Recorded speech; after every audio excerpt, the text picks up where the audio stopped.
사무엘하 11장에 보면 다윗이 자기의 범죄를 은폐하기 위하여 충직한 신하 우리아를 지금의 요르단에 있는 암몬 족속과의 전투에 투입하는 광경이 나옵니다. 전략은 아무도 모르게 그 성 앞에까지 전진해 나간 다음 중요한 장졸들이 다 후퇴하는 겁니다. 그리고 우리아를 비롯한 그 측근 몇 사람만 성 밑에 두고 고립시키고 퇴각하는 방법이었습니다. 마침내 다윗이 시킨 그 전략대로 우리아는 자기가 충성스럽게 섬기던 임금의 계략에 의하여 적군의 손에 죽고 말았습니다.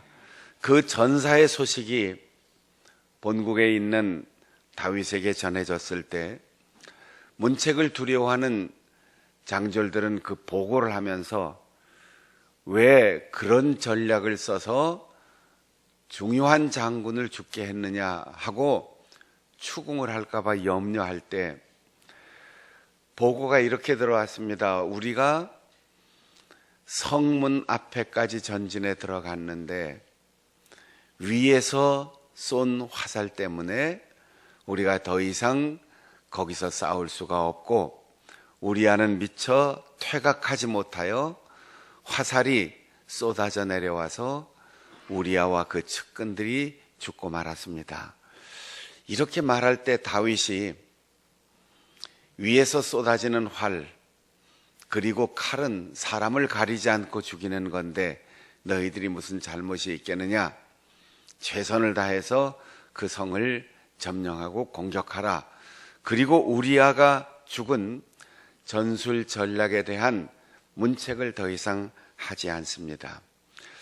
우리가 잘 이해하기 어려운 이 이야기가 지리적으로 이 성에 대한 이해를 해보면 알 수 있습니다.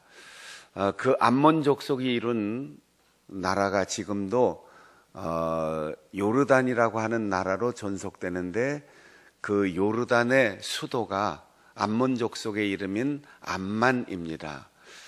혹시 요르단 여행을 해보신 분들은 보신 일이 있겠는데 그 암만에 있는 랍바 성은 해발 고도가 800m예요.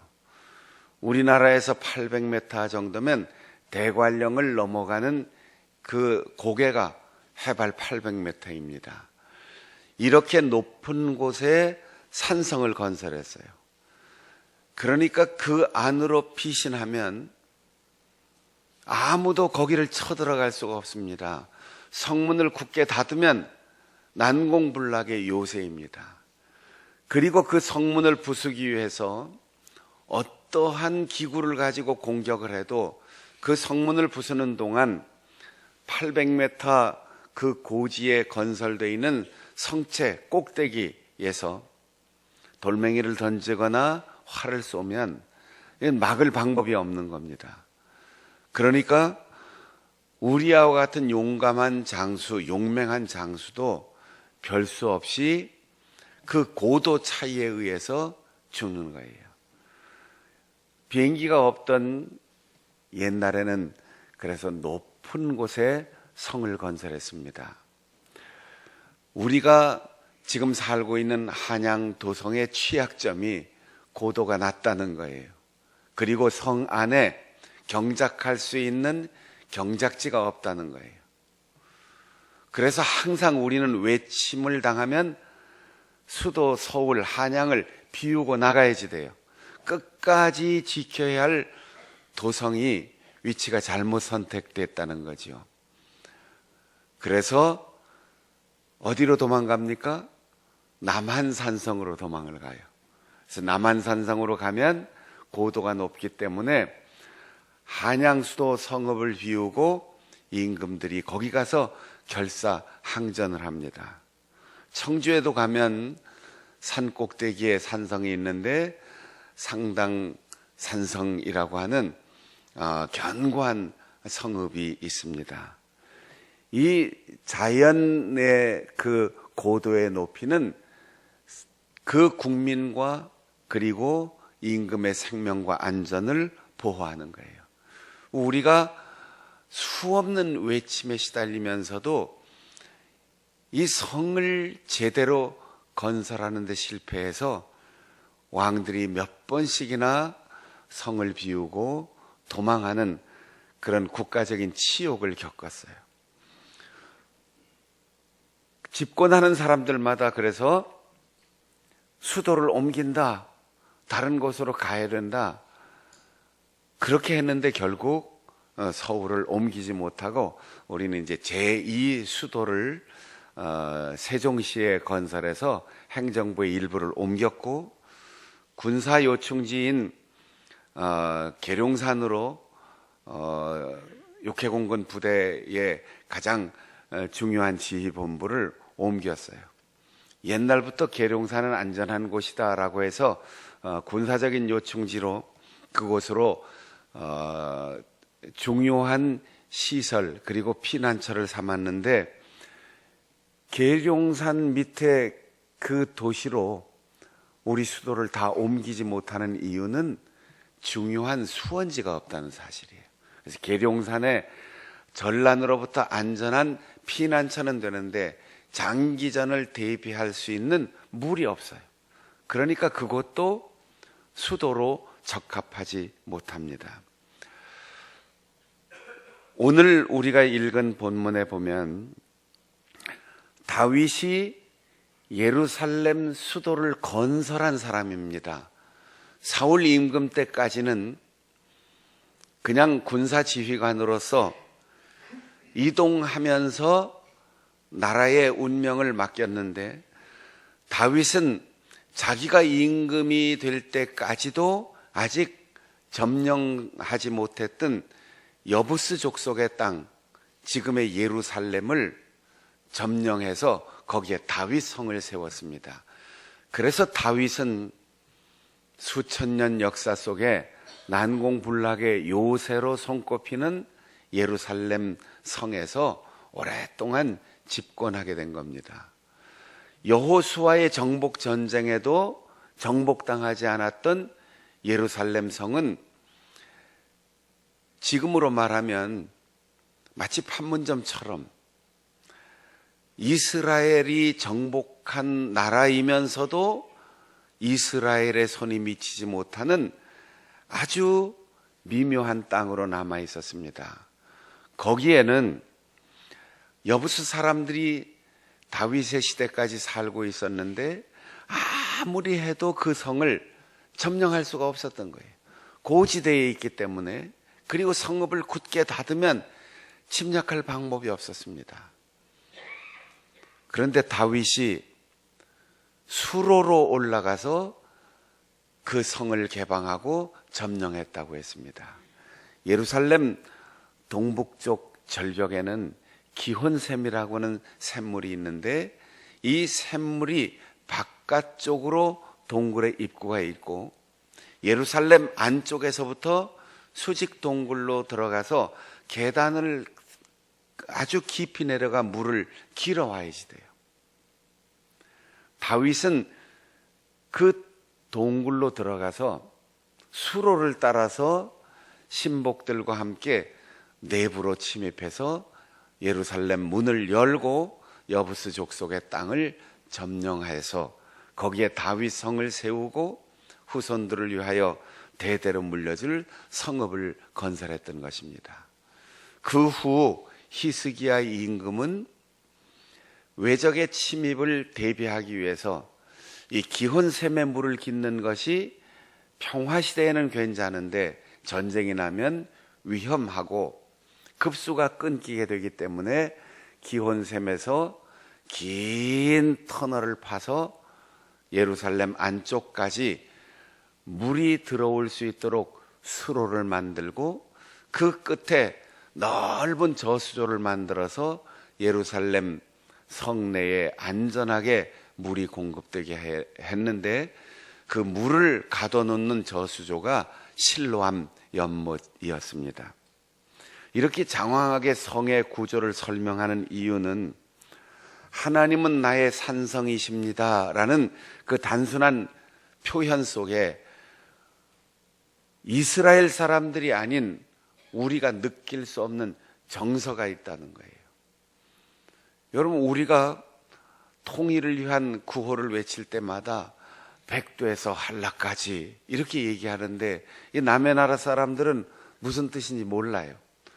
백두산은 우리나라 한반도의 최북단 정상이고, 한라는 우리나라 영토의 최남단에 있는 섬의 산입니다.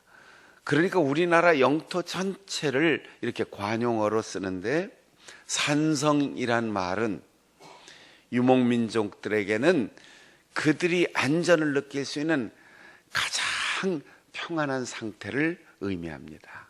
어린 아기들이 갑자기 위험을 느끼거나 갑작스러운 불안을 느낄 때 어머니의 품속으로 파고들어요. 어머니가 안아주기만 하면 더 이상 요구할 게 없어요. 아기는 엄마 품에 안기면 먹을 것도 입을 것도 불안한 것도 위험한 것도 다 막아주는 어머니가 있기 때문에 우리 인간이 태어나서 죽을 때까지 가장 위험하고 급박한 상황에서 부르는 게 엄마. 엄마. 엄마면 다 해결되는 거예요. 우리가 도달할 수 없는, 어떠한 적도 침입할 수 없는 그 고도의 높은 자리에 건설되어 있는 성읍, 그냥 방어만 할 수 있는 튼튼한 성체 울타리가 아니고 그 안에 자족할 수 있는 식수원이 확보되고 농사를 지을 수 있는 농경지가 있고 방어할 수 있는 군대가 있고 유지될 수 있는 치안 질서가 있는 곳, 거기가 바로 산성입니다. 그러기에 다윗은 나의 힘이 되신 여호와여, 내가 주님을 사랑합니다, 이렇게 고백하고 있습니다. 사랑하는 이유는 하나님이 나의 반석이기 때문입니다. 반석과 바위라고 하는 두 가지 비슷한 표현이 나오는데, 반석은 끊어지지 않고 갈라지지 않은 절벽과 같은 그런 안반층을 의미하고, 바위는 높이 솟아있는 바위산을 의미합니다. 하나님은 나의 요새이십니다. 평지에서 전투하다가 불리하면 요새로 도망가는 거예요. 그리고 문을 굳게 닫고 휴식을 취하고 다시 전열을 정비해 나올 수 있는데, 이 요새가 없으면 안전을 끝까지 보장받을 수 없습니다. 그리고 어떠한 무기, 어떠한 방어막, 어떠한 위치에 있어도 가장 마지막에 내 몸을 보호해주는 장비는 방패입니다. 이 방패가 있어야만 적의 화살도 막을 수 있고 창도 막을 수 있고 칼도 막을 수 있습니다. 구원의 뿔이라고 했습니다. 짐승에게 자기의 생명을 보호하기 위하여 공격할 수 있는 유일한 수단이 뿔입니다. 이 모든 것을 다 합해 놓은 것이 바로 산성이라는 표현입니다. 그러기에 다윗은 내가 주님을 사랑합니다, 이렇게 구약 구약 성경에는 사랑이란 단어가 여러 가지가 나오는데, 아하바라는 단어는 한없이 베풀어주는 사랑, 헤세드라고 하는 사랑은 불쌍히 여기는 마음으로 보살피는 사랑, 그리고 라캄이라고 하는 단어가 나오는데, 이 사랑은 깊고도 깊은 사랑인데 의식하지 않아도 저절로 되는 사랑, 그거예요. 여러분, 우리가 한 남자와 한 여자가 사랑하는 것은 선택하는 사랑이에요. 내가 이 나라를 사랑합니다 하는 것은 배우고 익혀서 사명감을 가지고 사랑하는 거예요. 그러나 엄마가 아기를 사랑하는 것은 배우지 않아도, 아기가 엄마를 사랑하는 것은 깨닫고 감동하지 않아도 저절로 되는 거예요. 이 사랑이 다윗이 하나님을 사랑한다는 고백 속에 담겨 있어요. 여러분, 우리는 하나님으로부터 무한하게 베풀어 주시는 사랑으로 구원을 받았습니다. 내가 예쁘고 내가 잘생기고 내가 좋은 일을 하고 내가 하나님을 기쁘시게 하는 무언가 업적을 남겼기 때문이 아니라 우리가 불쌍해서 하나님은 사랑해 주십니다.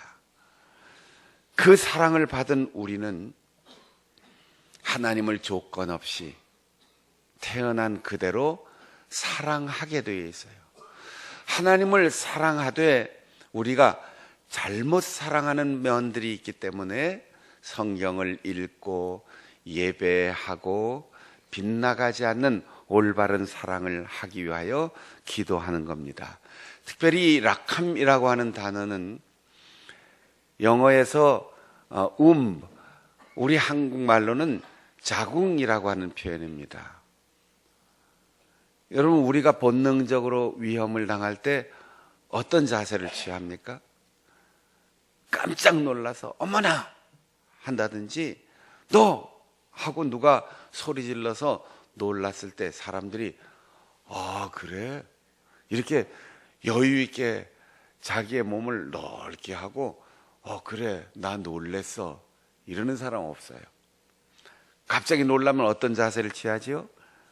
웅크리죠. 그래서 최대한 할 수 있는 대로 자기의 몸을 축소시켜서 공격으로부터 내가 공격당할 그 가능성 있는 부위를 줄이는 거예요. 그 자세가 우리의 본능 속에 가장 안전했던 추억이 우리 속에 있기 때문입니다. 그래서 누구든지 힘들고 어려우면 몸을 웅크리게 되어 있어요. 속상하고 마음이 아프면 몸을 웅크립니다. 야단 맞고 또 꾸중 듣고 시험 성적이 안 좋고 생각했던 대로 안 돼서 실패하고 그럴 때 이거 난 너그러워서 다 받아들일 거, 이런 사람 없어요. 다 웅크립니다.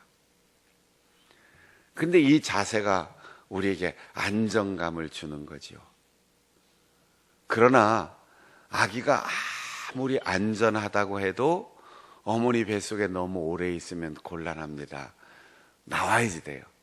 그래야 호흡을 할 수 있고, 그래야 성장할 수 있고, 그래야 가장 안전했지만 어머니 뱃속보다 더 넓은 세상에서 더 다양한 행복을 누릴 수 있는 거죠.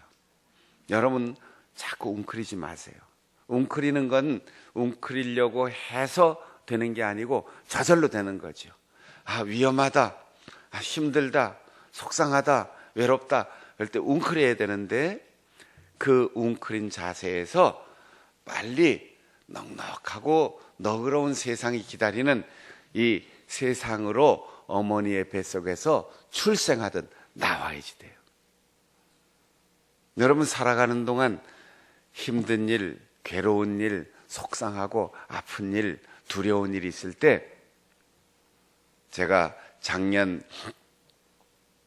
특별 기도회 때 우리의 생명은 환경에 있지 않고 우리의 생명은 이 흙덩이에 있지 않고 호흡에 있다고 말씀을 드렸죠.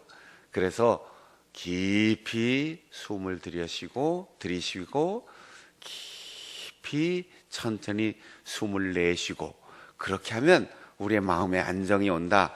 그래서 숨에 우리의 목숨이 달려있지 이 흙덩이에 목숨이 달려있지 않다고 말씀을 드렸어요. 우리에게 이런 두려움과 속상한 거, 상처, 그래서 외롭고 힘들어서 웅크릴 때 이건 자기도 모르게 웅크려 들지만 그때 이 시간을 오래 갖지 말고 움츠릴 수 있는 대로 최선을 다하여 움츠렸다가 어머니 뱃속에서 나오는 것처럼 짧은 시간에 휴 하고 털어내야 돼요. 그러면 한 5번, 6번 이렇게 반복하면 우리의 마음에 평안이 오고 우리를 욱죄했던 상황에 대해서 다시 해석하게 됩니다. 한 번만 연습해 볼까요? 위험하다, 어렵다, 속상하다, 힘들다, 슬퍼. 그럴 때 나도 모르게 이렇게 웅크리게 되는데, 자, 앉은 자세에서 할 수 있는 대로 내 몸을 축소시키세요. 그때 숨을 들이쉬는 거예요. 숨을 멈추고 가장 짧은 시간에 후 하면 잘 안 나오죠. 이번에는 입을 넓게 열려서 한 번만 더. 하! 3번을 해야 연습이네. 다시 한번. 힘들어, 슬퍼, 속상해, 어려워, 앞이 보이지 않아. 내 몸을 적의 공격, 사탄의 공격으로부터 최소한으로 웅크리고, 자, 축소시키고, 숨을 깊이 들이쉬고,